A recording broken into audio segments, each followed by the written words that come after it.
Morning everyone. उम्मीद करता हूँ कि आप सभी अपने अपने घरों में खुश और सुरक्षित हैं।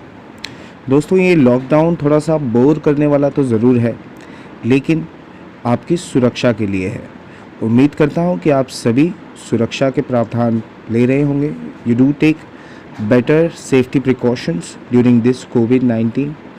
मैं आपका एजुकेटर आपका स्वागत करता हूँ, खासकर स्टैंडर्ड 12 के सभी विद्यार्थियों का अपनी इस ऑनलाइन एजुकेशन क्लास में organisation of commerce and management, जो कि ऑर्गेनाइज्ड की गई है देवस्ती इंटरनेशनल स्कूल द्वारा। तो बच्चों, हम लोग चैप्टर नंबर 5 स्टाफिंग देख रहे थे, ठीक है। और हमने पिछले वीडियो में देखा था कि कैसे स्टाफिंग हमने स्टार्ट किया और उसकी ओरिजिन और उसका कॉन्सेप्ट देखा, ठीक है। उम्मीद करता हूँ कि आप सबने वो वीडियो देखा होगा और समझा भी होगा, ठीक है। कोई डाउट है, कन्फ्यूजन है तो प्लीज़ उसे शेयर करिए, ताकि आप शेयर करेंगे तभी हम बेटर वीडियोस आपके लिए, बेटर कंटेंट आपके लिए लेकर आ सकते हैं, ठीक है। बिना देर करे शुरू करते हैं आज का चैप्टर नंबर 5 स्टाफिंग, जो चैप्टर है आपका ओसी में। तो बच्चों, अभी तक हमने जो पार्ट 1 में देख लिया है, हमने देखा कि कैसे इंडस्ट्रियल रिवोल्यूशन के टाइम से लोगों को ये समझ में आ गया था कि स्टाफिंग यानी जो लोग काम कर रहे हैं संस्था में, वो बहुत ज़रूरी होते हैं, ठीक है। उसके बाद हमने ये भी देखा कि कैसे अलग अलग समय पर स्टाफिंग जो है वो बदलती गई, चेंज हुई, राइट। इसके अलावा हमने इसका कॉन्सेप्ट देखा कि कैसे स्टाफिंग एक की क्या क्या जो इम्पॉर्टेंट इंग्रेडिएंट्स हैं वो होते हैं, जैसे कि मैनेजमेंट का इम्पॉर्टेंट फंक्शन है, ये ह्यूमन रिसोर्स के साथ चलने वाली पेरिनियल प्रोसेस है। फिर हमने देखा कि इसमें सिर्फ़ और सिर्फ ह्यूमन रिलेशंस जो होते हैं वही इम्पॉर्टेंट होते हैं खासकर। इसके अलावा फिर हमने जो बाकी बचे हुए कैरेक्टरिस्टिक में देखा कि एक डायनेमिक प्रोसेस है, यानी हर चेंज्ड सिचुएशन को टैकल कर लेती है, ठीक है, उसमें एडजस्ट हो जाती है, उसे फॉलो कर लेती है।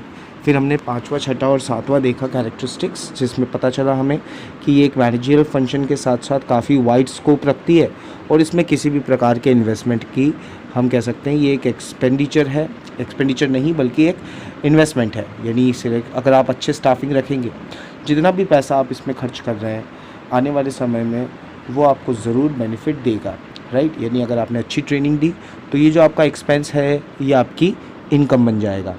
तो बच्चों, आज के वीडियो का जो टॉपिक है वो हमें अपनी स्क्रीन पे देखने को मिल रहा है 5.1.3, that is importance of staffing, right. अब चर्चा करते हैं कि कैसे स्टाफिंग ऑर्गेनाइजेशन में एक बहुत ही इम्पॉर्टेंट रोल प्ले करती है।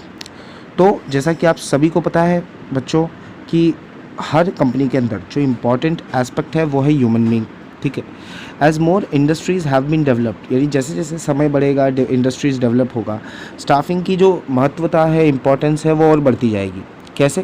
क्योंकि कोई भी ऑर्गेनाइजेशन का जो मूलभूत ढांचा होता है, जो स्केलेटन होता है, जैसे हमारी बॉडी में हमारा जो फंडामेंटल है, जो हमें एक जगह से दूसरी जगह ट्रैवल करने में मदद करता है, एक स्ट्रक्चर जो हमारी बॉडी का है वो हमारे स्केलेटन से बना हुआ है, राइट, सबको पता होगा। उसी तरह जो बिज़नेस होता है उसका स्केलेटन होता है स्टाफ। यानी अगर बिज़नेस चलेगा, दौड़ेगा, भागेगा तो वो डिपेंड करता है उसके स्टाफ पर, उसके स्टाफ कितने इम्प्रोवाइज्ड कर रहे हैं, कितने एक्सपीरियंस्ड और कितनी अच्छी तरह काम करते हैं।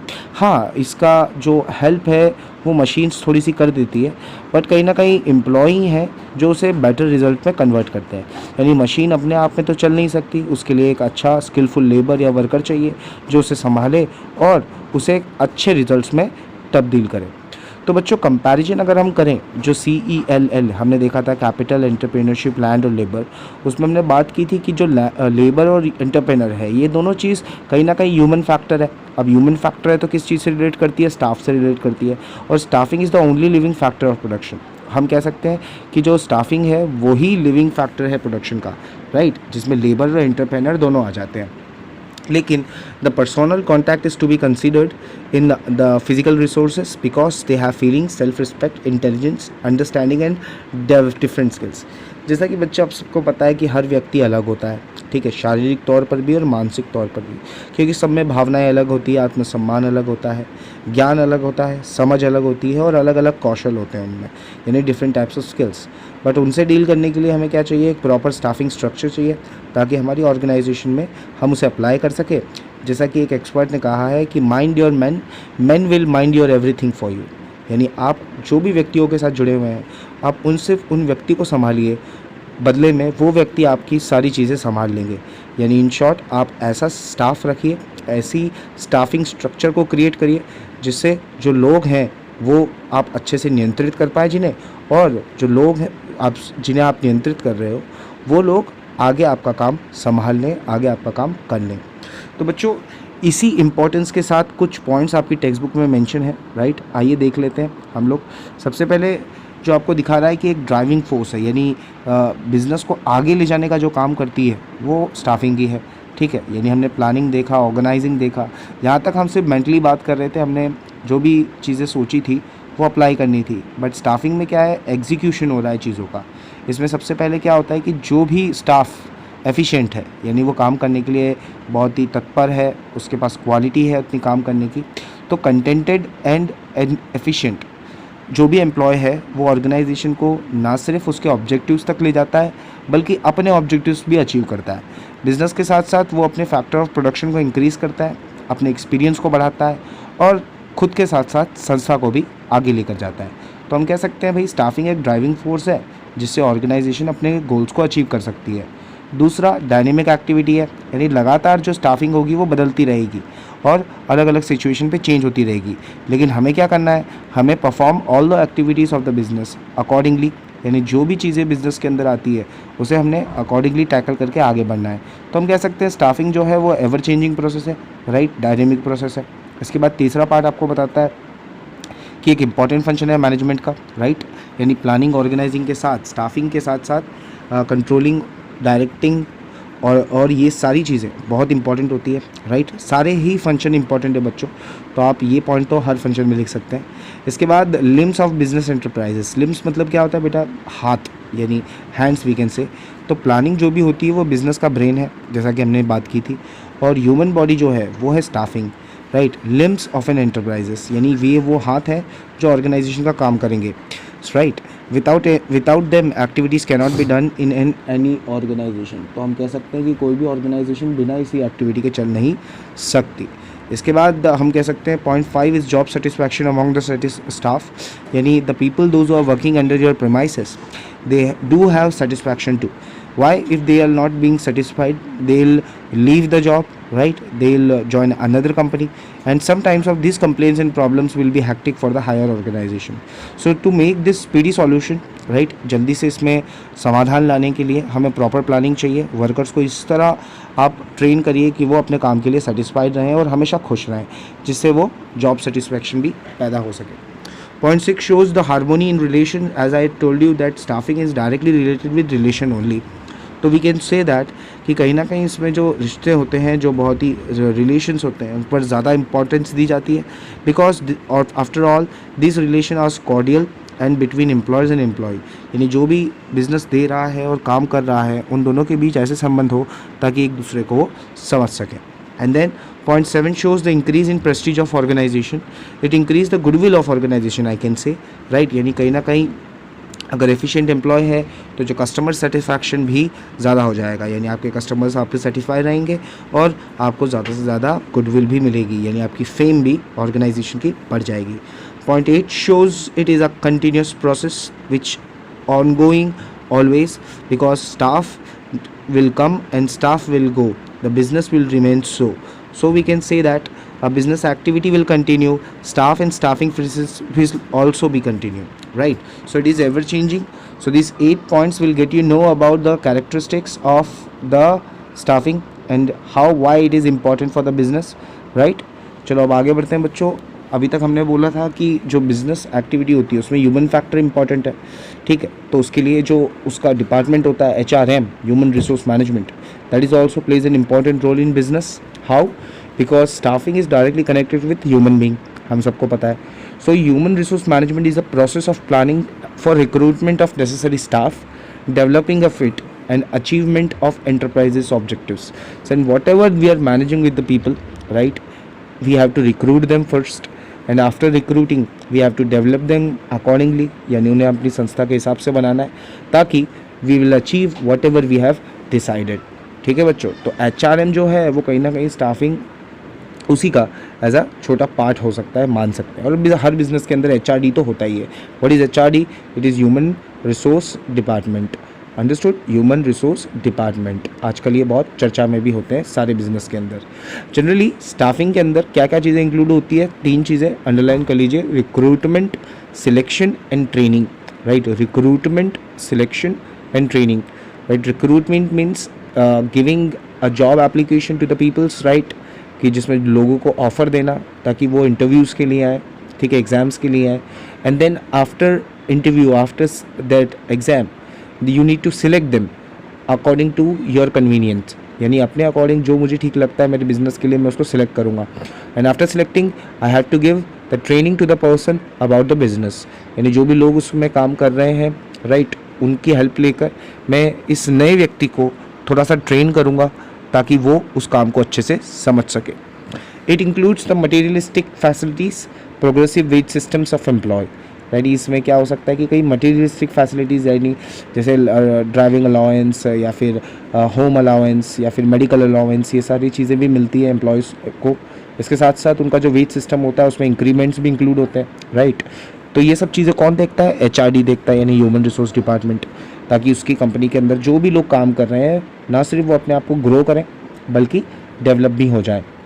इसके साथ साथ स्टाफिंग का एक फर्मली मीनिंग अगर देखना चाहें तो भाई सिंपल है कि वैकेंसीज़ को फुल करना, यानी जिस जगह जहाँ पर खाली जगह है उस जगह को भर देना। आजकल ये काम कौन कर रहा है? HRM, ह्यूमन रिसोर्स मैनेजमेंट, पढ़ा भी हुआ है आपने। आजकल ग्लोबल कंपटीशन है बच्चों, यानी पूरा विश्व जो है वो प्रतिस्पर्धा में लगा हुआ है, हर कोई एक दूसरे से आगे निकलना चाहता है। इसलिए ह्यूमन रिसोर्स को हर इंसान चाहता है कि उसके पास बेटर ह्यूमन रिसोर्स हो, और इसीलिए ये हम देखते हैं कि जो उसके पास बेटर ह्यूमन रिसोर्स होगा उसकी प्रोडक्शन भी अच्छी होगी, उसे अच्छे रिजल्ट्स मिलेंगे, राइट? और वो कैसे होगा? जस्ट एक चीज़ से कि अगर हम रिकॉग्निशन ऑफ स्टाफ, यानी जो लोगों को चुन रहे हैं वो सही चुने, ऐसे लोग चुने जो बिज़नेस के लिए लॉयल हों, यानी पूरी तरह वफादार हों, एफिशिएंट हों, यानी अच्छे से काम कर सकें, और उस काम से खुश भी हों, यानी सेटिस्फाइड भी हों, ताकि हम उनकी केयर करें। सो बच्चों, ये सारी चीज़ें करके हम इफ़ेक्टिव स्टाफ को अप्लाई कर सकते हैं। How? To have a recognition of the staff, यानी उसे अचीव, उसके अपलॉस करना, राइट? उसके प्रति बिजनेस को भी लॉयल होना पड़ेगा, उसकी हर ज़रूरत पूरी करनी पड़ेगी और उसे सेटिस्फाई रखना पड़ेगा। So this process of human resource management can be divided into 2 parts, यानी हम इन 2 भागों में इसको डिवाइड कर सकते हैं बच्चों। आज के वीडियो में देख लेते हैं हम लोग। Number 1 is concern of man power and second concern of compensation and development of staff. सबसे पहले कंसर्न विद मैन पावर देख लेते हैं। अब मैन पावर, जो लोग काम कर रहे हैं संस्था के अंदर, उनको प्रॉपर्ली प्लान करना बहुत ज़रूरी है। क्यों? अगर हम प्लान नहीं करेंगे, प्रॉपर्ली अपॉइंटमेंट्स नहीं करेंगे, पहले से डिसाइड नहीं करेंगे, तो प्लान जो भी काम है हमारा वो टाइम पर ख़त्म नहीं होगा। So concern with the man power plan, it required the staff in the organization to increase the staff through the new appointment, यानी नए अपॉइंटमेंट करके। दूसरा, according to the time, situationary and selective reduction of staff. अगर कभी कभी staff ज़्यादा हो जाए और काम कम है तो आपको स्टाफ को भी रिडक्ट करना पड़ेगा। रिडक्ट करना पड़ेगा मतलब कम करना पड़ेगा, यानी जिनकी ज़रूरत आपको नहीं है उन्हें आपको कम करना पड़ेगा। ये अपने कोविड-19 के समय में देखा कि जहाँ सारी ऑर्गेनाइजेशन लॉस बियर कर रही थी तो उन्होंने अपने जो लोअर लेवल्स होते हैं उसमें से जो अपने एम्प्लॉयज़ होते हैं उनको रिडक्ट करना शुरू कर दिया था, राइट? क्यों? क्योंकि उनको अपना जो भी है कैपिटल बियर करना है, राइट? तो अगर उनके पास काम ही नहीं आ रहा है तो फिर वो कैसे आगे प्रॉफिट कर पाएंगे। इन द सेम वे हमें क्या करना होता है? प्लेसमेंट ऑफ स्टाफ, यानी सही जगह पर सही बंदा रखना है, right person at a right time for a right job to have a right result, ठीक है? उसके बाद to keep the staff constantly active and enhance their knowledge, ठीक है? उन्हें हमें एक्टिव रखना है, ठीक है? उन्हें बिल्कुल भी कंफर्टेबल तो नहीं कह सकते, बट हम ये कह सकते हैं कि हम बिल्कुल उन्हें रिलैक्सिंग नहीं होने देना ताकि वो काम को ना करें, उसे एक्टिव रखना है और उनकी नॉलेज हमेशा बढ़ानी है ताकि वो और बेटर काम कर सके। अब हम देख लेते हैं concern with the compensation and development of staff. कैसे हम कंपनसेट करते हैं, यानी पैसे देते हैं उनको सैलरी और वेजेस में, और कैसे स्टाफ जो है वो अपने आप की डेवलपमेंट करता है। इसका पहला पॉइंट आप देख सकते हो कि provide work related with the training to the staff and whenever it is necessary, यानी काम के हिसाब से जो भी ट्रेनिंग की ज़रूरत है वो उन्हें दी जानी चाहिए, राइट? ताकि उनका डेवलपमेंट हो और वो उस काम को अच्छे से कर सकें। And then to provide the conducive environment to the staff and also opportunities to improve their proficiency, यानी हम ये कह सकते हैं कि एक अच्छी इन्वायरमेंट उन्हें देना ताकि वो अच्छे से काम कर सकते, conducive environment, healthy environment we can say, और इसके साथ साथ मौके देना, उन्हें अपॉर्चुनिटीज़ देना ताकि वो अपने टैलेंट को, अपनी प्रोफिशिएंसी को और बेटर कर सकें। Point third shows you it gives a proper compensation to the benefits of the staff, यानी अगर जो भी जिसे ज़रूरत है उसे कंपनसेट करता है जितनी उन्हें ज़रूरत होती है, right, according to their needs, according to their salary, according to their allowances. Last point shows you it recognise the work and related problem and find the solution for the same and implement them, यानी उनके कामों में problems निकालते हैं और फिर अगर कोई प्रॉब्लम होती है उन्हें काम करने के लिए तो उन्हें गाइड करते हैं, उन्हें सॉल्व करते हैं और फिर उन्हें दोबारा इम्प्लीमेंट करते हैं, राइट। जैसे कि हम लोग क्लासरूम स्टडीज़ में करते हैं कि आप जो भी काम करते हैं टीचर्स उन्हें इवैल्यूएट करते हैं और दोबारा से फिर आपको उस काम को करने के लिए देते हैं ताकि आप उस काम के लिए परफेक्ट हो जाएं, ठीक है बच्चों। सो अकॉर्डिंग टू HRM यानी human resource management, employees are not in the factor of production, यानी जो लोग हैं वो फैक्टर ऑफ प्रोडक्शन नहीं है, but they are more than that. क्यों ज़रूरी है, जैसा आपने अभी तक इस वीडियो में देखा, they are considered as human element, ठीक है। Management principle and functions are adopted to create the stable staff, यानी हमें मैनेजमेंट प्रिंसिपल्स और फंक्शन की ज़रूरत कहाँ पड़ेगी, ताकि हम अपने स्टाफ को स्टेबल रख सकें, यानी ना ज़्यादा लोग बिज़नेस छोड़ के जाएँ, ताकि हमें ज़्यादा लोगों की ज़रूरत एक ही समय पर ना पड़े, ताकि बिज़नेस को एक स्टेबल पोजीशन मिले, एक संतुलन स्थिति मिले। To reduce the rate of labor turnover and increase the efficiency of job satisfaction to the employee, by which organizational objectives and employee objectives can be achieved।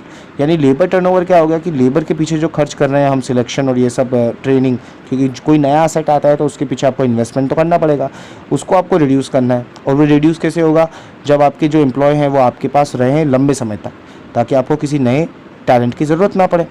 इसी के साथ साथ लोग जब जॉबली सेटिस्फाइड हो जाएंगे, ठीक है, वो संतुष्ट रहेंगे, तभी वो अपना विकास और साथ ही साथ संस्था का विकास कर पाएंगे, जिससे ऑर्गेनाइजेशन का जो भी ऑब्जेक्टिव होगा वो ऑब्जेक्टिव पूरा होगा। इससे दोनों के काम सिद्ध होंगे, यानी एम्प्लॉय भी अपने ऑब्जेक्टिव्स को अचीव कर पाएगा, साथ ही साथ ऑर्गेनाइजेशन भी अपने ऑब्जेक्टिव्स को अचीव कर पाएगी, ठीक है बच्चों। तो आज का जो क्लास है हम यहीं पर ख़त्म करते हैं, ठीक है। उम्मीद करता हूँ कि आपको ये चैप्टर स्टाफिंग समझ में आ रहा है। Up to here we have finished, ठीक है। अपना ध्यान रखिए, अपनी फैमिली का ध्यान रखिए। कोई डाउट है, कोई कन्फ्यूजन है तो प्लीज़ शेयर करना ना भूलिए, so we can get better content for you in future. So guys, I am your educator Gaurav Wadhnik signing off today. You do take very good care of yourself and your family. ध्यान रखिए, mask पहनते रहिए और अपने हाथ साबुन से बार बार ज़रूर धोते रहिए, ताकि हमें साथ मिलकर इस कोविड-19 को हराना ज़रूर है। तब तक के लिए thank you so much for your attention. जय हिंद एवरीवन।